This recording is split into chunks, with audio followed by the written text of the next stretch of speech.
The front door slammed shut, the sound echoing through the large, pristine house like a gunshot. The vibration rattled the expensive china cup in the cabinet, but Richard didn't flinch. He just sat there at the head of the dining table, staring at the empty chair where his wife of 20 years had been sitting just moments before.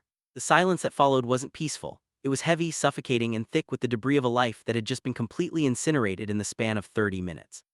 His daughter was gone. His wife was gone. And on the table, sitting right next to his cold, roasted chicken, was his phone, which held the secret that made all of this tragedy seem like a twisted, dark comedy. Richard let out a breath he felt like he'd been holding for 47 years.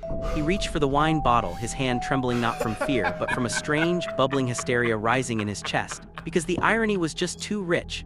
Everyone had left him because they thought he was a ghost, a man sleepwalking through existence. They didn't know that the universe had already beaten them to the punch. They didn't know that the man sitting in the empty house, drinking expensive Merlot straight from the bottle, was already a walking corpse. But to understand why Richard started laughing, a low rumble that grew into a manic cackle filling the lonely room, we have to rewind. We have to go back to that morning in Houston, Texas, before the world ended. Richard was a man who lived by the book. He was a literature professor who wore cardigans with elbow patches, not because he was trying to be ironic, but because he found comfort in being a cliché. His life was a series of checked boxes: a tenure-track job, a beautiful home in the suburbs, a successful wife named Veronica, and a brilliant daughter named Olivia. He taught Shakespeare, graded mediocre essays, and convinced himself that safety was the same thing as happiness. But safety is an illusion. And for Richard, the illusion shattered in a sterile doctor's office with beige walls and motivational posters that read "Health is wealth." Dr. Morrison sat across from him. He was a man with kind, tired eyes, the kind of eyes that had seen too much bad luck. He folded his hands on the desk, and the air in the room temperature seemed to drop 10 degrees. "Richard," the doctor said, his voice soft but heavy, "I'm not going to sugarcoat this. The biopsy results came back. It's lung cancer, stage 3. Richard blinked. He heard the words, but his brain refused to process them. It was like someone speaking a foreign language. Lung cancer, that was for smokers, that was for coal miners. Richard jogged on Tuesdays and Thursdays. He ate kale. He had never smoked a cigarette in his life. That's a mistake," Richard stammered, gripping the armrests of his chair so hard his knuckles turned white. "I don't smoke, I'm healthy." "Cancer doesn't always discriminate, Richard," Dr. Morrison said, and the pity in his voice was worse than the diagnosis. "It's aggressive, it's spread to your lymph nodes." Richard felt the room tilt. The humming of the air conditioner sounded like a roar in his ears. "So we treat it, right? Chemo, surgery, whatever." Dr. Morrison hesitated. That hesitation was a sledgehammer. "We can try, but I need you to be realistic. Without treatment, you're looking at 6 months. With aggressive treatment, which will be brutal on your body, we might get you a year, maybe a little more." 6 months.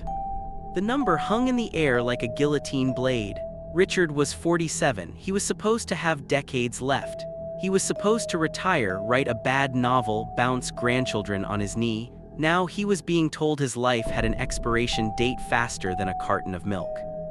He walked out of that office in a daze. He sat in his Toyota Camry for 20 minutes just staring at the steering wheel. The world outside was offensive in its normalcy. People were walking their dogs. Someone was buying coffee.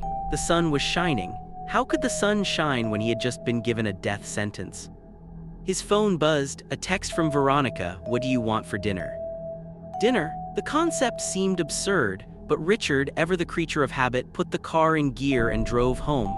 He decided he would tell them tonight. He would sit Veronica and Olivia down, and they would cry and hold each other and face this nightmare together. That's what families did. Hey my people, let me pause right there for a second. Take a deep breath with me. Imagine getting that news, 6 months left on the clock. Everything you stressed about yesterday, bills, traffic, that annoying coworker, suddenly means nothing. If you're feeling the weight of this, go ahead and hit that like button for Richard. And fam, let me know in the comments. If you had 6 months, would you tell your family immediately or would you keep it a secret? Drop your thoughts below. And if you haven't subscribed yet, join the family. This story is about to take a turn you won't believe. Now let's get back to Richard. He thought the cancer was the worst thing that would happen to him that day. He was wrong. Dinner started perfectly. Veronica had made herb-roasted chicken. The table was set with the good linens. Olivia was home from college for the weekend, looking more like her mother every day, beautiful, sharp, and poised.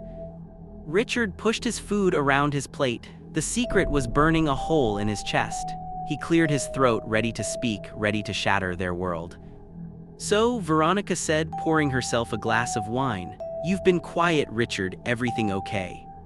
"Actually," Richard began, his voice trembling slightly, "I have something to tell you guys," Olivia interrupted. Her voice was higher than usual, strained. Richard stopped. He looked at his daughter. Her hands were shaking beneath the table. "What is it, honey?" Veronica asked, her brow furrowing. Olivia took a deep breath, looking between her parents. "I've been wanting to say this for a long time. Mom, Dad, I'm gay, I'm seeing someone. Her name is Sophie." The silence that hit the table was instant. Richard felt his own news dissolve in his throat. His heart swelled with a sudden, fierce protectiveness. He opened his mouth to tell her he loved her, that nothing changed, but Veronica beat him to it. And Veronica, she laughed. It wasn't a happy laugh, it was a dismissive, cold sound. "Oh, Olivia, honey, please, it's just a phase. You're 19, you're at college, you're experimenting." Olivia's face crumbled. "It's not a phase, Mom, this is who I am." "You're confused," Veronica said, cutting into her chicken as if they were discussing the weather. "Don't be dramatic. You'll meet a nice man soon enough and we'll laugh about this." "I don't want a man," Olivia shouted, tears spilling over. "Why can't you just see me? Why can't you accept me?" Richard slammed his hand on the table. "Veronica, stop it. Listen to her."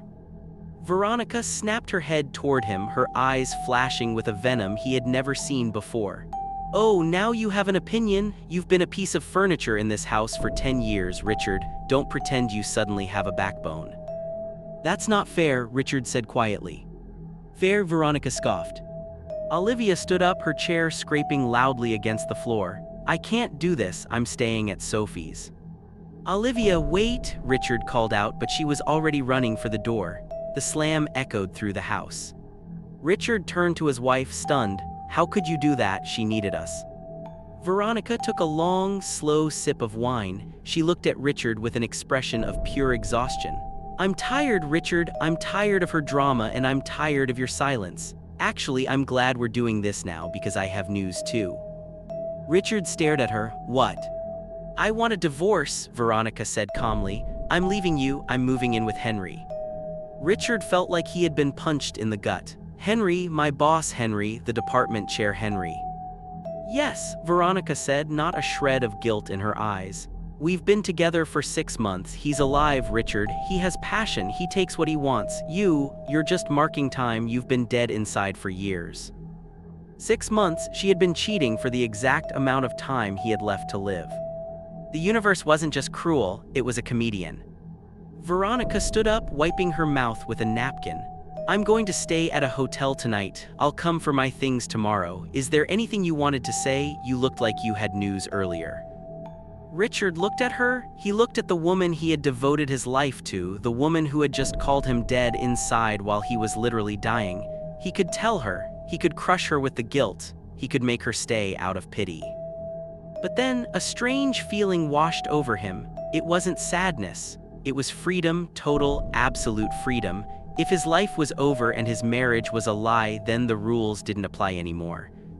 "No," Richard said, a small, dark smile playing on his lips. "I was just going to say that the chicken was a little dry." Veronica rolled her eyes, grabbed her purse and walked out. And that brings us back to Richard, alone in the house, laughing at the wreckage. He drank the wine. He drank another glass. And as the alcohol hit his bloodstream, the fear of death vanished, replaced by a burning, reckless anger.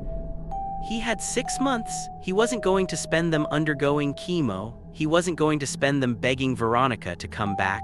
He was going to spend them burning his old life to the ground. The next morning, Richard walked into his British literature classroom. He was wearing his usual cardigan, but his eyes were different. They were wild. 30 students sat there, most on their phones, ignoring him. The old Richard would have politely asked for attention. The new, dying Richard didn't have time for that. "Put the phones away," Richard said. His voice wasn't loud, but it had a razor-sharp edge that made heads snap up. "Excuse me," a student in the front row asked. "I said, put them away." Richard walked to the front of the desk. I am dying of boredom looking at you all. If you are here for an easy A, leave, get out. I'll give you a C right now if you walk out that door and never come back. I only want people who want to bleed for art. The students stared at him. Was he drunk? Was he joking? I'm serious, Richard said. Get out. 25 students packed their bags and left, confused and snickering. 5 stayed, 5 misfits who looked at Richard with sudden interest. Richard looked at the 5 remaining students. Okay, forget the syllabus. We're going to read one book this semester, one book that matters, and we're going to talk about life, real life, not the fake version you put on Instagram. He sat on the edge of his desk, loosening his tie. He looked at a guy in the back row who was wearing a tie-dye shirt and looked like he hadn't slept in 3 days. What's your name? Richard asked. Jake, the kid said. Jake, Richard said, leaning forward with intense seriousness. I have a question for you, and I need an honest answer. The room went silent. Do you know where I can score some weed? Jake's jaw dropped, the other students gasped. Richard Evans, the boring professor, the man of rules, had just crossed a line he could never uncross. But Richard didn't care. The clock was ticking and he was just getting started. Was this a midlife crisis or the beginning of a total self-destruction? And what happens when a man with nothing to lose decides to break every single rule in the book? Richard's wild ride is only beginning, and trust me, you are not ready for who he meets next. The truth would shatter his world before sunrise. The silence in the classroom was absolute. You could hear the hum of the fluorescent lights, the distant sound of traffic, and the collective heartbeat of 5 stunned students staring at a man they thought they knew. Richard Evans, the professor who wore beige cardigans and apologized to furniture when he bumped into it, had just asked a 19-year-old kid named Jake where to score marijuana. Jake blinked, his mouth hanging open slightly. He looked around the room as if checking for hidden cameras. Professor, are you being for real right now? Richard didn't blink. He felt a strange electric current running through his veins, the adrenaline of a man who had just jumped off a cliff and hadn't hit the ground yet. Do I look like I'm joking, Jake? I'm 47 years old and I have never broken a rule in my life, and look where it got me. So yes, I am being for real. Jake hesitated, then a slow, mischievous grin spread across his face. I mean, I can make some calls. My roommate bakes these brownies. They're potent. Bring one tomorrow, Richard said, grabbing his briefcase. Class dismissed, and if any of you tell the dean, I'll deny everything. He walked out of the classroom, leaving the 5 misfits staring at each other in disbelief. But as soon as the heavy door clicked shut behind him, the adrenaline crashed. Richard leaned against the cold brick wall of the hallway, his chest heaving. The cough, that dry, rattling traitor in his lungs, clawed its way up his throat. He covered his mouth, hacking violently until he tasted copper. He wasn't a rebel, he was a dying man having a breakdown, and he needed a drink. Richard texted his best friend Peter, O'Malley's now emergency. 20 minutes later, Richard was sliding into a cracked leather booth at the dive bar near campus. It smelled of stale beer and bad decisions, a scent Richard usually despised but today found comforting. Peter rushed in a moment later, his glasses crooked, looking like a worried owl. Richard, Peter gasped. Sliding into the seat opposite him. I got your text. What's going on? Is it Veronica? Is it the tenure review? Richard ordered 2 double whiskeys before answering. He looked at Peter, good, safe, reliable Peter. They had started teaching the same year. They had planned their retirements together. It's not tenure, Peter, Richard said, his voice terrifyingly calm. I have lung cancer, stage 3, maybe 4 by now, who knows? The doctor gave me 6 months, maybe a year if I let them poison me with chemo. Peter froze, the color drained from his face so fast he looked like a wax figure. What? No, Richard, you don't smoke, that's impossible. That's what I said. Richard took a long burn of whiskey. But apparently my cells didn't get the memo, and that's not all. Veronica is leaving me for Henry, you know, our Henry, the department chair. Peter looked like he was going to be sick. Henry, but Richard, this is too much. We need to get you to a specialist. We need to fight this. I don't want to fight, Peter, Richard snapped, slamming his glass down. I'm tired of fighting to be perfect. I'm tired of grading papers. I'm tired of being the nice guy. I have 6 months. I don't want to spend them bald and vomiting in a hospital bed. I want to live. I want to feel something other than this numbness. Peter reached across the table, his eyes wet. Richard, please, you can't just give up. I'm not giving up, Richard whispered, staring into the amber liquid in his glass. I'm finally starting. He drank until the edges of the world blurred, until the fear of death was replaced by a warm, fuzzy indifference. He left Peter at the bar, crying into a napkin, and took a cab home. Hey fam, let's take a second here. Can you imagine that? Sitting across from your best friend and telling them you're dying and realizing they are more scared than you are. That's a lonely feeling.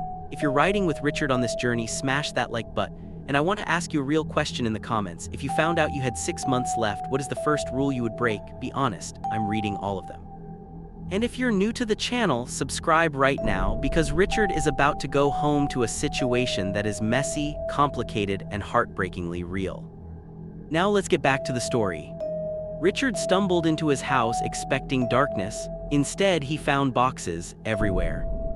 Veronica was in the living room tapping up a box labeled BOOKS. She looked up when he entered, her face tight with stress. She looked beautiful even in her betrayal. You're drunk, she stated, not asking. And you're leaving, Richard countered, swaying slightly, so I guess we're both disappointed.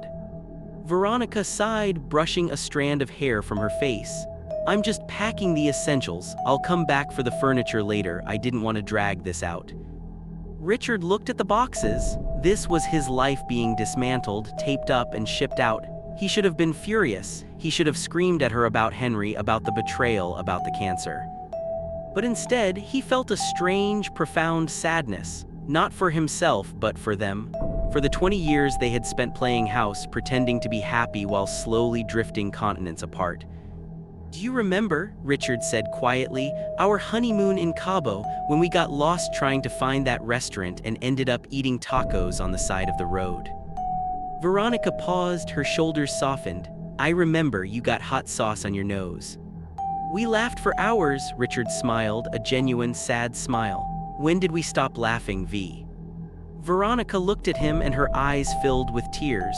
I don't know, Richard, life just got in the way. We got busy, we got polite, we stopped seeing each other. Richard walked over to her. He didn't touch her, but he stood close enough to smell her perfume, lavender and vanilla, the scent of his marriage. I'm sorry I wasn't enough, Richard said, and he meant it. You were enough, Veronica whispered, her voice cracking. You were just absent even when you were here. The air between them shifted. It wasn't romantic. It was heavy with grief and a desperate need for connection. Veronica reached out and touched his cheek. Richard leaned into her hand. They didn't kiss with passion. They kissed like people saying goodbye to a ghost. One thing led to another. It wasn't making love, it was mourning. They ended up in the bedroom, tangled together in a way that felt familiar yet completely foreign. It was sad, desperate sex, a final attempt to feel something real before the end. Afterward, they lay in the dark, the silence returning. Does Henry know you do that thing with your leg? Richard asked, staring at the ceiling. Veronica let out a startled laugh. Shut up, Richard. They were laughing, actually laughing, when the bedroom door creaked open. Mom, Dad, I saw the car, I thought. The light from the hallway flooded the room. Olivia stood there, her girlfriend Sophie peeking over her shoulder. Olivia took in the scene, the disheveled sheets, the empty wine bottle on the nightstand, her parents, who were supposedly divorcing, half naked and laughing. Oh my God, Olivia gagged, covering her eyes. Are you kidding me? Are you guys drunk? Richard sat up, scrambling for the sheet. Olivia, we were just talking. Talking? Olivia shouted, her face red with embarrassment and confusion. Yesterday you hate each other, Mom is moving out, I come out to you and you ignore me, and now you're doing this? You guys are a mess. Come on, Sophie, we're leaving. Liv, wait, Richard called out, tripping as he tried to put on his pants. But the front door slammed, again. Veronica put her face in her hands. Well, that's traumatizing. At least we're consistent, Richard muttered, sinking back onto the bed. But the laughter died quickly. Veronica left an hour later. She took her boxes and drove away to Henry's house. Richard was alone again. The silence was louder this time.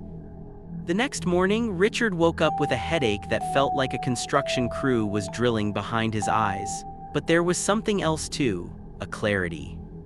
He drove to campus. He walked into his classroom. The 5 students, Jake, the feminist girl Sarah, the quiet girl Clara, and 2 others were waiting. they looked nervous. "Get your stuff," Richard said. Are we in trouble?" Sarah asked. "No," Richard smiled, and it wasn't a nice smile. It was a wolfish smile. "It's a beautiful day. Why are we sitting in a fluorescent box talking about dead poets? We're going on a field trip." He marched them out of the building, across the quad, and straight to O'Malley's pub. It was 11:00 a.m. "Professor," Jake whispered, looking thrilled, "is this allowed?" "I have tenure," Richard lied. "I can do whatever I want." He bought a round of beers for the table. He bought a second round. He told them stories about Hemingway and Joyce, about the madness of writers, about how literature wasn't about grammar. It was about blood and guts and sex and death. For the first time in 20 years, Richard wasn't teaching. He was performing. He was alive. A waitress came over. Her name tag read Jessica. She was young, maybe 25, with bright eyes and a smile that could stop traffic. "Another round?" she asked, looking at Richard. "Only if you promise to have one with us," Richard said, flashing a charm he hadn't used since the 90s. Jessica giggled. "I'm working, sweetie." "Life is short, Jessica," Richard said, his voice dropping an octave. "Too short to follow all the rules. What time do you get off?" The student's jaws hit the table. Clara looked at him with wide, shocked eyes. 6, Jessica said, biting her lip. "Here's my number in case you need help with the bill." She wrote it on a napkin and slid it to him. Richard felt a surge of triumph. He was invincible. He was a god. Then the cough hit. It started as a tickle and exploded into a spasm. Richard doubled over, hacking, his chest burning like it was filled with broken glass. He grabbed a napkin, Jessica's napkin, and coughed into it. When he pulled it away, there was a speck of bright red blood amidst the blue ink of the phone number. He stared at it, the blood and the digits, death and life right there on a cocktail napkin. "You okay, Professor?" Jake asked, his hand on Richard's shoulder. Richard crumpled the napkin, hiding the blood. "Fine, just went down the wrong pipe." He stood up, swaying. "Class dismissed, I have office hours." He stumbled back to campus, the high of the afternoon evaporating into cold fear. He made it to his office and collapsed into his chair. His heart was hammering. He was dying. He was really, truly dying. There was a knock on the door. It was Jake. He slipped inside and closed the door quietly. He didn't say a word. He just reached into his backpack and pulled out a small, foil-wrapped square. "You asked for it," Jake said softly. "My roommate made a fresh batch. It's heavy stuff, Professor. Be careful." Richard took the brownie. It felt heavy in his hand. "Thanks, Jake," Richard said. "Now get out of here." Jake left. Richard was alone. He looked at the brownie. He looked at the motivational poster on his wall that said teaching is a work of heart. He ripped the poster off the wall and crumpled it up. He unwrapped the foil. He took a bite. It tasted like chocolate and dirt. He ate the whole thing. He sat back in his leather chair, waiting. 5 minutes, 10 minutes, nothing, just the ticking clock and the fear gnawing at his gut. "Useless," Richard muttered. And then the walls breathed.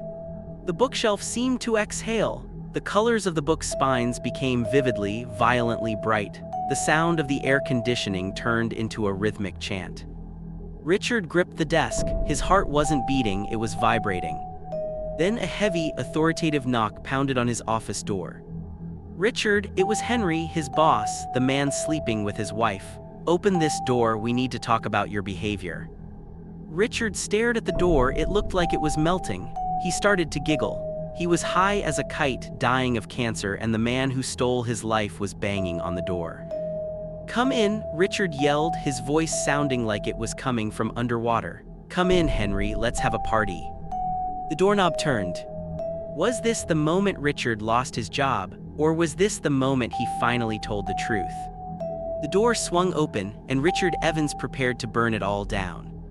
The door to Richard's office didn't just open, it exploded inward, or at least that's how it felt to Richard's heightened senses. Henry Morrison stood in the doorway, framed by the fluorescent hallway lights like an avenging angel of mediocrity. He was wearing his signature tweed jacket, his face flushed a deep, indignant purple that Richard found fascinatingly vibrant. To Henry, the scene was a disgrace. His literature professor was slumped in a leather chair, tie loose, eyes glassy, grinning like a Cheshire cat. To Richard, however, the scene was a masterpiece of absurdity. The walls were vibrating, the books were whispering secrets to each other, and the man sleeping with his wife looked like a cartoon character that had just been hit with a frying pan. "Richard," Henry barked, stepping into the room and slamming the door behind him. The sound echoed in Richard's head like a gong.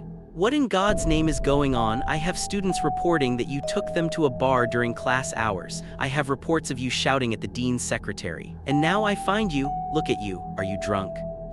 Richard tried to stand up, but his legs felt like they were made of helium. He sank back into the chair, giggling. "Not drunk, Henry. Enhanced. Elevated. Did you know the spine of that copy of Moby Dick is actually blue? I never noticed how blue it was before." Henry marched over to the desk, slamming his hands down. "This isn't funny, Richard. You are up for tenure review. Your wife—" Henry paused, his eyes darting away nervously. "Veronica is worried about you. She says you've been acting erratic." At the mention of Veronica, the giggles died in Richard's throat. The colors in the room shifted from warm to cold. He looked at Henry, really looked at him. He saw the sweat on Henry's upper lip, the arrogance in his jaw, the slight tremor of guilt in his hands. This was the man who had stolen his life, and Richard realized with sudden crystal clarity that he didn't hate Henry, he pitied him. "How is she, Henry?" Richard asked, his voice suddenly soft, cutting through the tension like a knife. Henry blinked, taken aback. "Who?" "Veronica," Richard said, leaning forward. "How is she in bed these days? Does she still make that little sound in the back of her throat when she's happy, or is she faking it with you too?" The silence that followed was heavy enough to crush bones. Henry's face went from purple to a terrified pale gray. I don't know what you're talking about." "Oh, stop it," Richard waved a hand dismissively. "I know, Henry, I know everything, and honestly, you can have her, you deserve each other, two people chasing ghosts." Henry sputtered. "Richard, you are clearly unwell. I'm going to." "You're going to what?" Richard interrupted, standing up. This time he managed to stay upright, though the floor tilted dangerously. "Fire me? Go ahead, do it. Free me, Henry, because I have bigger problems than your little department politics. I have a universe to explore." Richard grabbed his briefcase, realized he didn't need it, and dropped it on the floor. "I'm going for a walk. The air conditioning in here is too loud. It's judging me." He pushed past a stunned Henry and stumbled out into the hallway. He didn't look back. He just walked, one foot in front of the other, focusing on the rhythm of his own breathing. In, out, dying, living, in, out. He made it out of the building and onto the campus lawn. The sun was setting, painting the sky in shades of bruised purple and bleeding orange. It was the most beautiful thing Richard had ever seen. He walked toward the center of the quad where the old oak trees stood guard and laid down in the grass. The earth felt cool against his back. The branches above him spun in lazy circles. He closed his eyes and felt the hum of the planet beneath him. "Professor Richard." The voice was soft, melodic. Richard opened his eyes. Standing above him, blocked out against the dying sun, was Clara, Henry's niece. The quiet girl who had kissed him on the cheek in his mind, or had that been real? He couldn't tell anymore.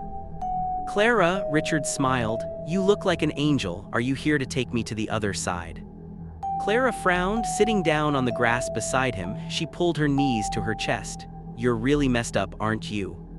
"Spectacularly," Richard agreed. "I ate a brownie, a whole brownie. Jake said it was potent. Jake was right." Clara laughed, a genuine bell-like sound. "You're crazy. My uncle is going to kill you." "Your uncle is a bore," Richard said, staring up at the leaves. "He thinks life is a syllabus. He doesn't know it's a freestyle jazz solo." He turned his head to look at her. "Clara, can I tell you a secret? A real secret?" "I think you've told everyone's secrets today," Clara said gently. "I'm dying," Richard whispered. The words felt heavy, like stones dropping into a deep well. "I have lung cancer, 6 months. The clock is ticking so loud I can't sleep." Clara went still, her eyes wide and dark, filled with sudden tears. "Oh my God, Richard, does my uncle know? Does anyone know?" "No one who matters," Richard sighed. "I'm trying to live, Clara. I'm trying to cram 50 years of living into 6 months, but I think I'm just making a mess." "You're not making a mess," Clara said, her voice fierce. She reached out and took his hand. Her skin was warm, alive. "You're waking up. Most people sleepwalk until they're in the grave. You're finally awake." Richard looked at their joined hands. It felt grounding. "Dance with me," he said suddenly. "What?" Dance with me right now before the sun goes down. Richard struggled to his feet, pulling Clara up with him. There's no music, Clara protested, laughing nervously. There is always music, Richard insisted. He began to sway, humming a slow, mournful tune that he made up on the spot. It was ridiculous, it was beautiful. Clara hesitated, then stepped into his space. She put her hands on his shoulders. He put his hands on her waist. They swayed there on the campus lawn, a dying professor and a lost student moving to the rhythm of a song that didn't exist. For a moment, the pain in Richard's chest vanished. The fear vanished. There was only the golden light and the human connection. Then Clara stopped. She looked up at him, her eyes searching his face. "You're brave," she whispered. She leaned in. It wasn't a seductive move. It was an impulse of comfort, of shared brokenness. Her lips brushed his. And in that split second, Richard felt a rush of life so potent it nearly knocked him over. But immediately, reality came crashing down. This was wrong. He was her teacher. He was old enough to be her father. He was dying. He pulled back, stumbling. "Clara, no, I can't." The world tilted violently. The colors washed out to gray. The humming in the earth turned into a roar. "Richard," Clara's voice sounded miles away. His knees buckled. The grass rushed up to meet him. The last thing he saw was the first star of the evening appearing in the twilight, cold and indifferent, before everything went black. "Hey fam, I need to pause right here because this is heavy." Richard is literally spiraling out of control. He's looking for life in all the wrong places, drugs, alcohol, dangerous connections, because he's terrified of the silence waiting for him. If you've ever felt like you were losing control, drop a reel in the comments. And honestly, do you think Clara kissed him out of pity, or did she feel that connection too? Let me know what you think. And if you're hooked on this emotional roller coaster, please hit that like button and subscribe. We're telling the stories no one else tells. Now let's see where Richard wakes up, because his reality check is about to be brutal. Beep, beep, beep. The sound was rhythmic, annoying, and persistent. Richard opened his eyes. White tiles, white sheets, the smell of antiseptic and stale coffee. Hospital again? No, wait, this was the first time, or was it? Time was becoming a soup. "Mr. Evans." A nurse stood over him. She was a formidable woman with kind eyes and arms that looked like they could wrestle a bear. Her name tag read Brenda. "Am I dead?" Richard croaked. His throat felt like sandpaper. "Not yet, sugar," Brenda said, checking his IV. "Though you certainly tried hard enough. Dehydration, malnutrition, extreme intoxication, and blood pressure high enough to launch a rocket. What were you thinking?" "I was thinking about jazz," Richard mumbled. "Well, keep your jazz to a minimum," Brenda scolded, though her tone was gentle. "We found your medical alert in your wallet, the cancer diagnosis." Richard closed his eyes. There was no hiding it here. "Yeah. Does your family know you're out here popping edibles and collapsing on college campuses?" Brenda asked, adjusting his pillow. "My family is transitioning," Richard said. "MMHMM," Brenda made a noise that suggested she'd heard every excuse in the book. "Well, someone called your emergency contact. Your wife is on her way." Richard's eyes snapped open. "Veronica, no, don't let her in. I can't. I'm not ready." "Too late for that," Brenda said, nodding toward the door.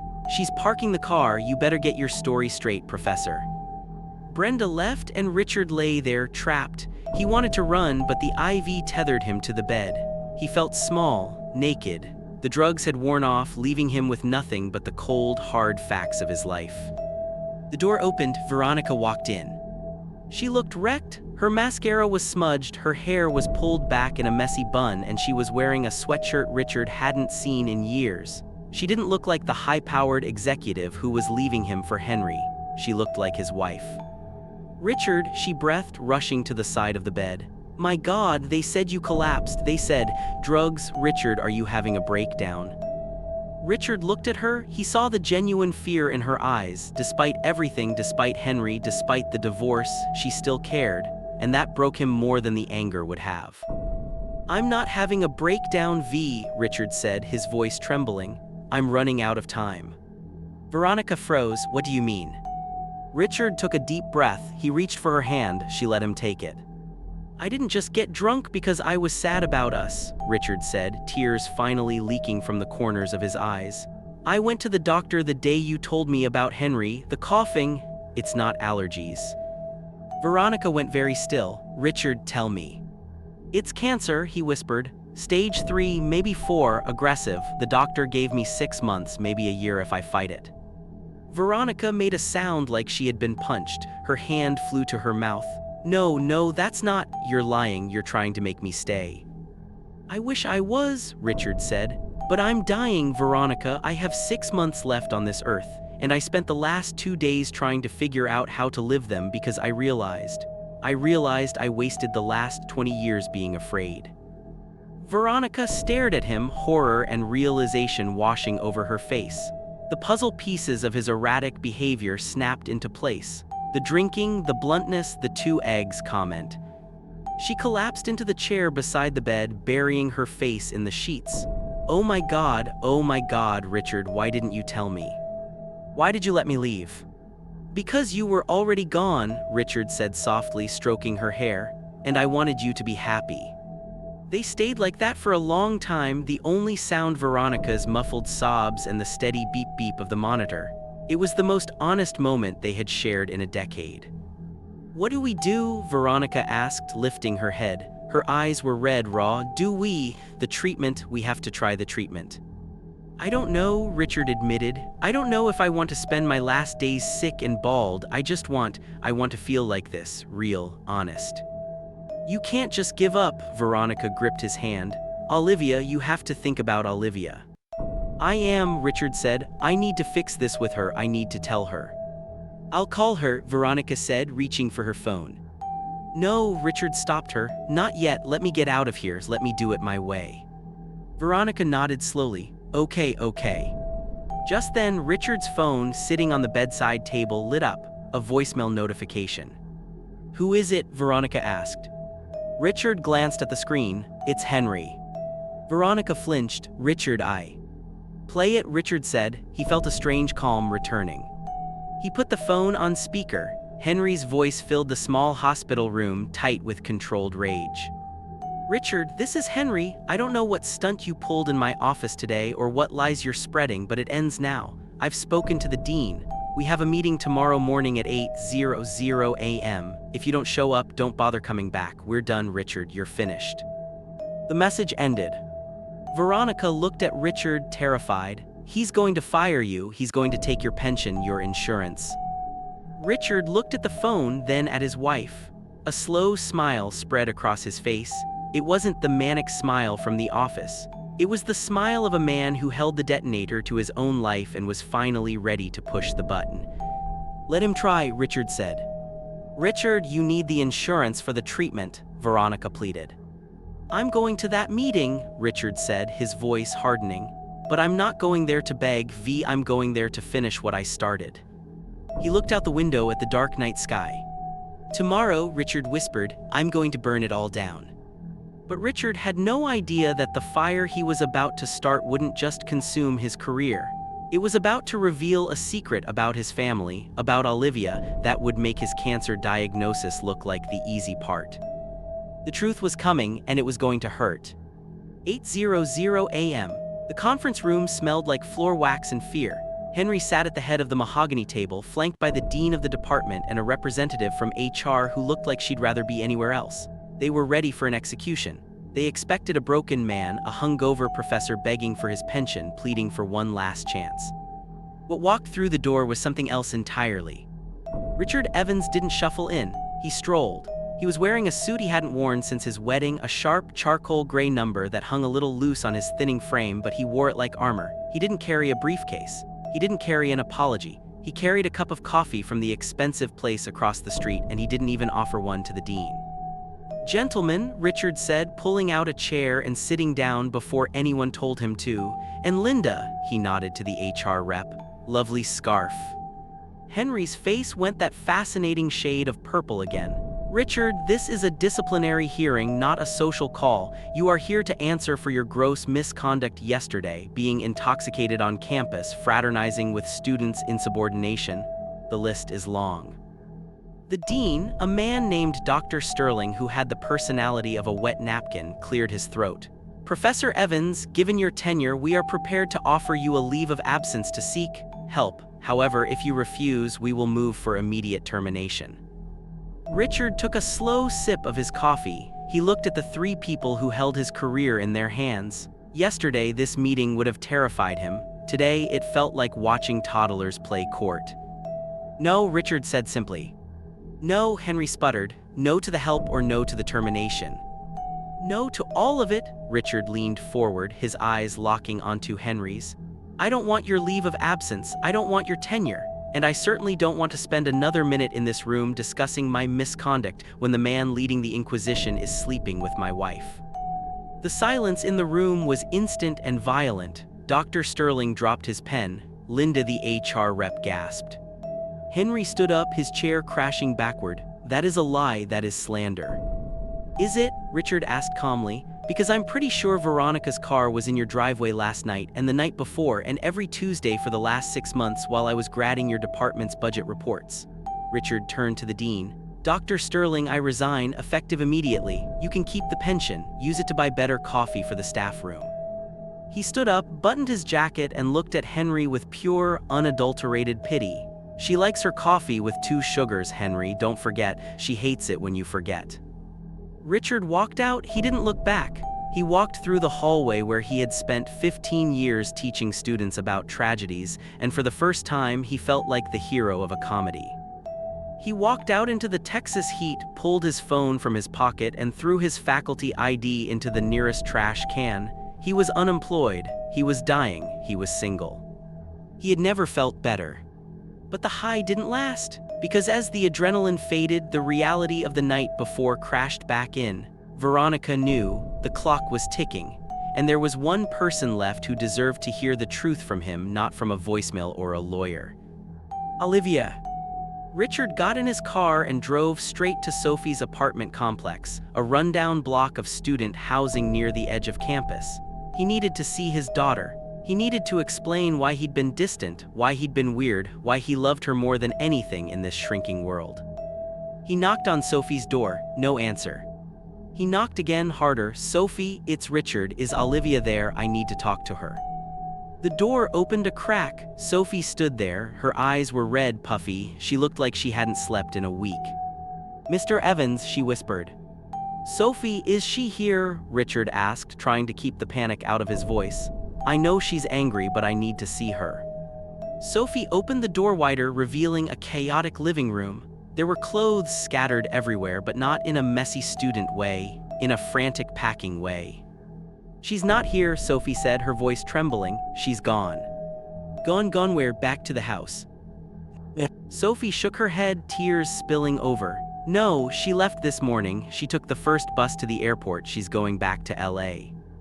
LA? Richard was confused. School doesn't start for another 2 weeks. Why would she go back so early? Sophie looked at him, and Richard saw a fear in her eyes that chilled him to the bone. Mr. Evans, she knows. The world stopped spinning. Knows what?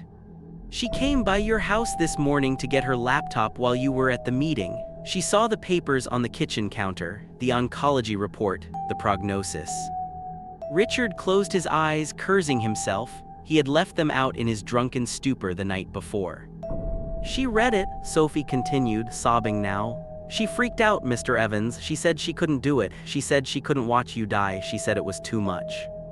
So she ran away, Richard asked, his heart breaking, to UCLA. Sophie bit her lip. She looked down at her feet. That's the thing, she's not at UCLA. Richard froze. What do you mean? She dropped out, Sophie confessed, the words rushing out. 3 months ago, she hasn't been in school, Mr. Evans. She's been living in a squat in Venice Beach with some guys she met, filmmakers she calls them, but they're bad news. She only came home to Texas because she ran out of money and got scared, but now she says she'd rather take her chances on the street than stay here and watch you wither away. Hey my people, let me just pause right there because my heart is literally in my throat. Can you imagine that? Your child isn't just running away from the truth, she's running back into the fire because the pain of losing you is too much to face. That is heavy. If you're feeling the weight of this family's trauma, drop a broken heart emoji in the chat. And be honest, if you were Olivia, would you run or would you stay and fight? Let me know in the comments. And if you haven't subscribed yet, you need to right now, because Richard Evans is about to become a father on a mission and he has nothing left to lose. Now let's get back to the story. Richard didn't scream, he didn't cry.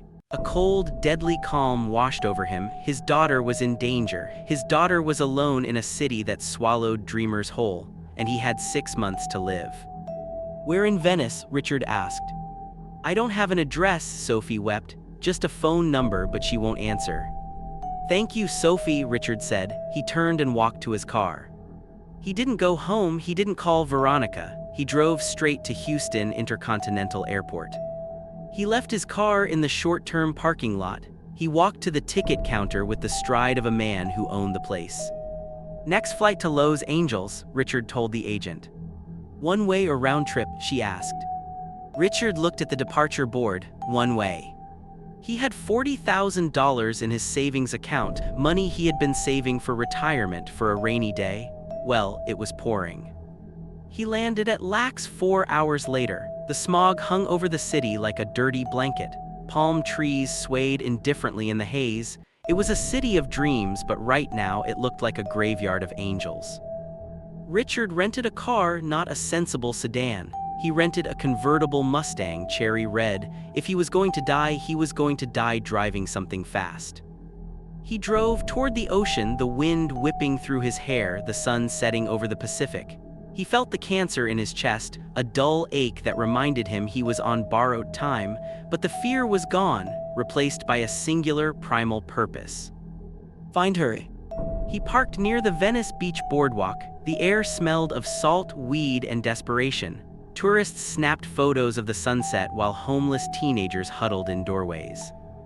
Richard pulled out his phone. He dialed Olivia's number, straight to voicemail. He texted her, "I know you know, and I'm not angry. I'm in LA. I'm not leaving without you." He waited, nothing.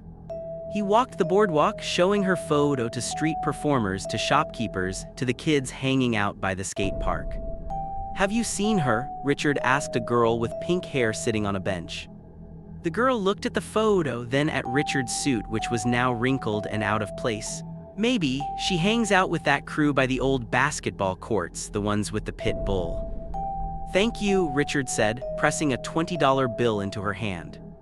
He walked toward the courts. It was getting dark now. The shadows stretched long and menacing. He saw a group of people gathered near a graffiti-covered wall, loud music, the smell of something chemical burning. Richard approached them. He didn't look like a threat. He looked like a lost tourist, a mark. "I'm looking for Olivia," Richard said, his voice steady.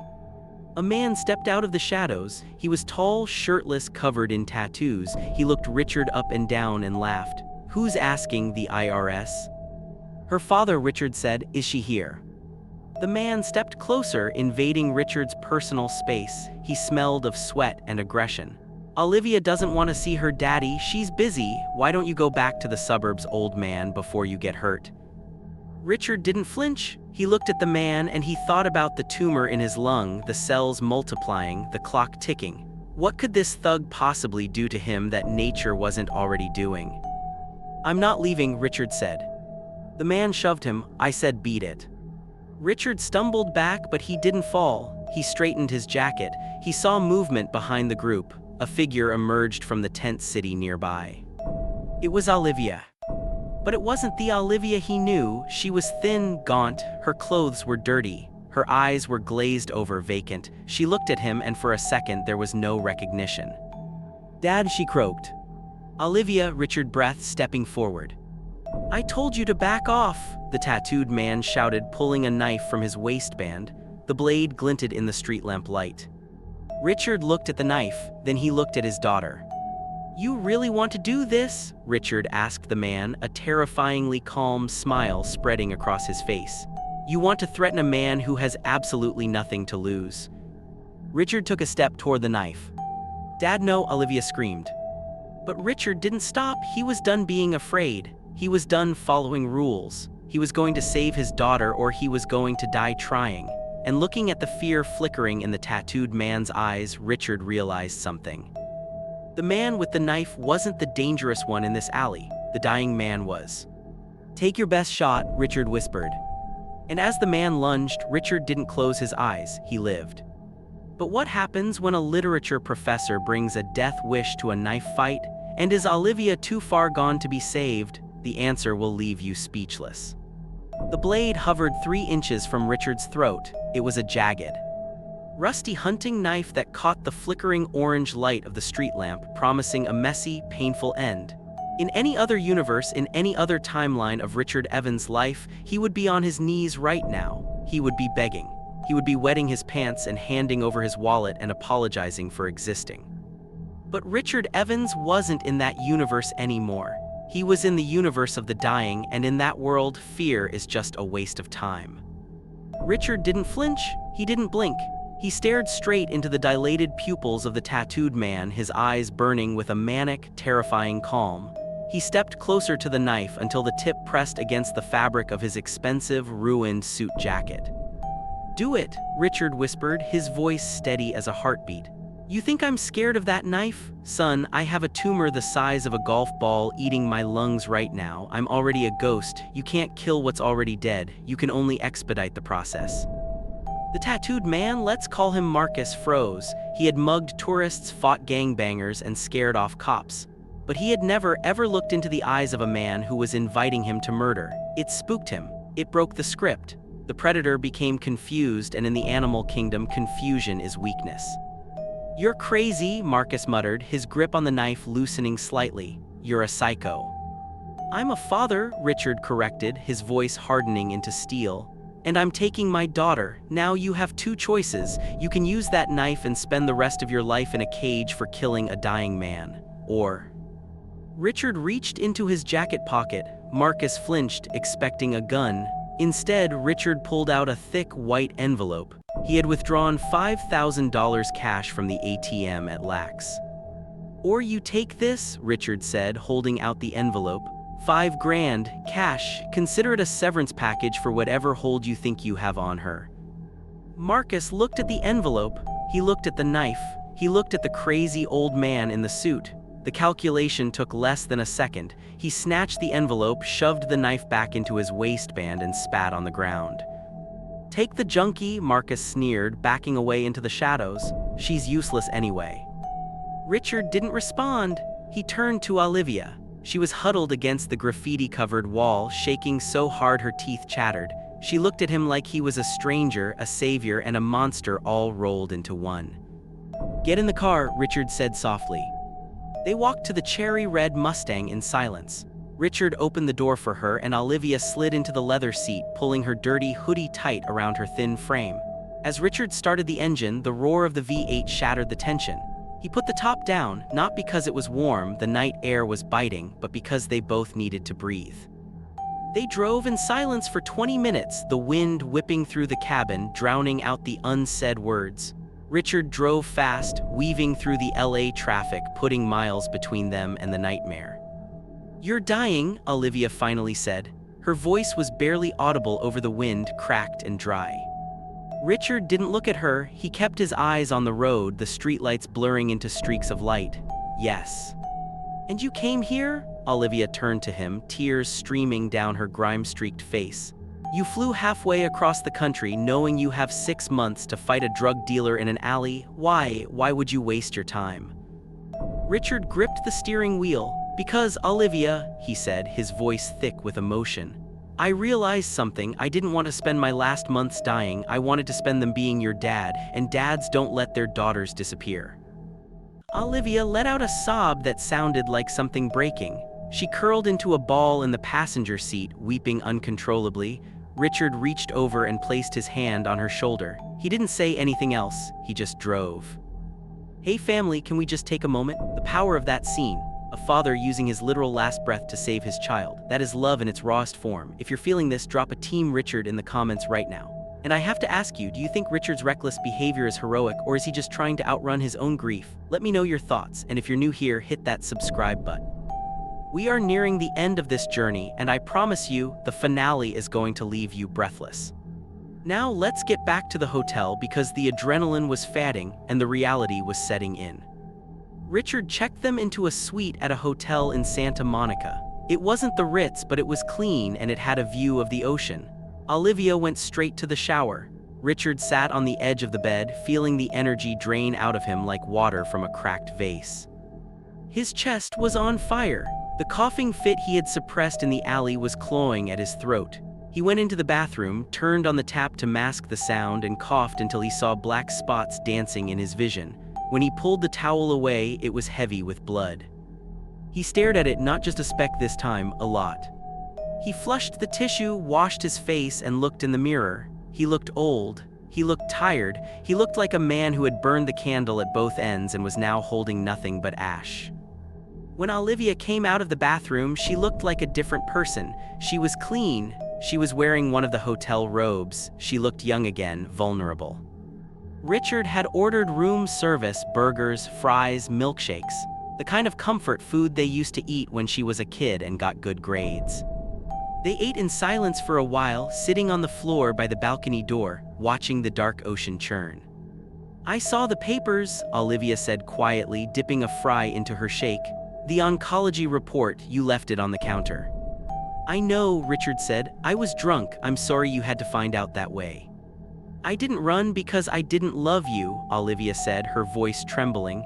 "I ran because I was jealous." Richard looked at her confused, jealous. "You had this perfect life," Olivia said, bitterness creeping into her tone. "You and Mom, the perfect marriage, the perfect careers, and I was a mess. I dropped out of school. I was gay and scared to tell you. I felt like a failure. And then I read that report and I thought, he's going to die perfect and I'm going to live as a disappointment. I couldn't handle that." Richard set his burger down. He laughed, a dry, wheezing sound. "Perfect? Olivia, honey, look at me. I'm sitting on the floor of a hotel room in Los Angeles, unemployed, divorced, and dying. Your mother was sleeping with my boss for 6 months. I was sleepwalking through my life for 20 years. There was nothing perfect about us. We were just good at pretending." Yeah. Olivia stared at him. "Mom cheated on you." "Yes," Richard said, "and I let it happen because I wasn't really there. I was a ghost long before the cancer." He reached out and took her hand. "You are not a disappointment, Olivia. You are the only real thing I ever made. You dropping out of school, I don't care. You being gay, I love it. I love you. I don't want you to be perfect. I just want you to be alive." Olivia threw her arms around him, burying her face in his neck. "I'm sorry, Daddy. I'm so sorry." "It's okay," Richard whispered, holding her tight. "We're here now. We're together." For a moment, everything was right. The broken pieces of the Evans family were starting to glue themselves back together. And then Richard's body gave up. It wasn't dramatic like in the movies. He just stopped. His arm slipped from Olivia's shoulder. His head lolled back. The color vanished from his face instantly. "Dad," Olivia pulled back. "Dad." Richard's eyes were open, but they weren't seeing her. He was gasping for air, shallow, rattling breaths. "Dad, no, no, no," Olivia screamed. She scrambled for her phone. "Help, I need an ambulance. My dad, he has cancer. He's not breathing." The next few hours were a blur of sirens, bright lights, and terrified waiting. Olivia sat in the waiting room of the UCLA Medical Center, still in her hotel robe, shaking. She had just found him. She couldn't lose him again. The doors to the ER burst open, but it wasn't a doctor. It was Veronica. She looked frantic, wild-eyed. She spotted Olivia and ran to her, wrapping her in a fierce hug. "Mom," Olivia sobbed, "how did you?" "Sophie called me," Veronica cried. "She told me Richard went to LA. I got on the next flight. Where is he? Is he okay?" "I don't know," Olivia wept. "He collapsed. He coughed up so much blood, Mom." They sat together, the cheating wife and the runaway daughter, united by the man who had burned his life down to bring them back together. Finally, a doctor emerged. He looked serious. "Family of Richard Evans." Veronica and Olivia shot up. "Yes, we're his family." The doctor sighed, taking off his glasses. "He's stable for now, but I need to be honest with you, his condition is critical. The exertion of the last few days, the travel, the stress, it accelerated the progression. His lungs are failing." Veronica gripped Olivia's hand. "How long?" "Days," the doctor said gently. "Maybe a week, I'm sorry." They went into his room. Richard was hooked up to machines, looking small and fragile in the bed, but he was awake. When he saw them, his wife and his daughter, standing together holding hands, he smiled. It was a weak smile, but it was the most genuine smile Veronica had ever seen on his face. "Hey," Richard whispered through the oxygen mask, "the gang's all here." "You idiot," Veronica said, tears streaming down her face as she kissed his forehead. You stubborn, reckless idiot, you saved her. I tried, Richard wheezed. You did, Olivia said, taking his hand. You did, Dad. Richard looked at them. He felt the pain in his chest, the darkness encroaching at the edges of his vision. But he didn't feel fear. He felt light. He had done it. He had broken every rule, burned every bridge, and in the ashes he had found his life. I'm tired, Richard whispered. Sleep, Veronica said softly. We're right here, we're not going anywhere. Richard closed his eyes. The steady beep of the monitor was a lullaby. He thought about the tacos in Cabo. He thought about the blue spine of Moby Dick. He thought about the look in the tattooed man's eyes when he realized Richard wasn't afraid. He had lived for 6 months, no, for 3 days, but those 3 days were worth more than the 47 years before them. The room was peaceful, the end was near. But then the door opened again. The doctor walked back in. He was holding a clipboard and he wasn't looking at Richard. He was looking at the chart, his brow furrowed in deep, utter confusion. He looked up at Veronica, then back at the chart, then at the monitors. Mrs. Evans, the doctor asked, his voice sounding strange. Can I speak to you for a moment? What is it? Veronica asked, panic rising. Is he gone?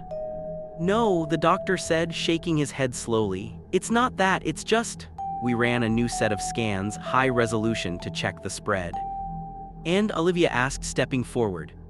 The doctor turned the clipboard around. He pointed to the image of Richard's lungs. We were told he was diagnosed with stage 3 small cell carcinoma, the doctor said. Aggressive, terminal. Yes, Veronica said, that's what Dr. Morrison said. Well, the doctor paused, looking at the sleeping man in the bed. I don't know who Dr. Morrison is or what he saw, but looking at these scans, this isn't cancer. The room went silent. The beep of the monitor seemed to get louder. What? Veronica whispered. It's a fungal infection, the doctor said, tapping the image. Histoplasmosis, rare, severe, and it mimics the appearance of lung tumors almost perfectly on a standard X-ray. It causes coughing, blood, fatigue, everything he has. Olivia grabbed the bed rail. So, he's not dying. The doctor smiled, a bewildered, miraculous smile. It's treatable, young lady, a course of aggressive antifungals, rest, and fluids. He's going to be sick for a while, but no, he's not dying. Veronica looked at Richard, the man who had blown up his life because he thought it was over. The man who had quit his job, spent his savings, fought a thug, and reunited his family because he thought he had nothing to lose. He was going to live. Richard's eyes fluttered open. He looked at the 3 faces staring down at him. What? Richard croaked. Why are you looking at me like that? Did I die? Veronica started to laugh. It started as a giggle and turned into a hysterical, sobbing release. She leaned down and whispered in his ear.